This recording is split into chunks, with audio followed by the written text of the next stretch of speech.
जय जगन्नाथ श्रोता बंधु आज आपण मानक गोटे दिव्य चमत्कार प्रतिकार कहूँ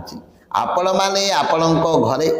लगातार 7 दिन पर्यंत करंतु ही काम देखिबे अनेक समस्या अनेक विपद रु आपण मानक मुक्ति मिलिबो। ताहले कौन करिवे ना एही प्रतिकार टिको शुक्रवार दिन ठारू आरंभ करिवे एवं लगातार 7 दिन पर्यंत करिवे। श्रोता बंधु प्रथमे जेते बेले आरंभ करिवे शुक्रवार दिन सकाळे गोटिए जाई फल को नेबे एवं गोटे काच पात्र से जायफलटी को रखिए एवं आपण गैस को जलई से जायफलटी को से गैस रे भल भाव में पोड़ीदेवे जेभली कि से जायफलटी संपूर्ण भाव कला हो संपूर्ण भाव पोड़ी पोड़ी सारा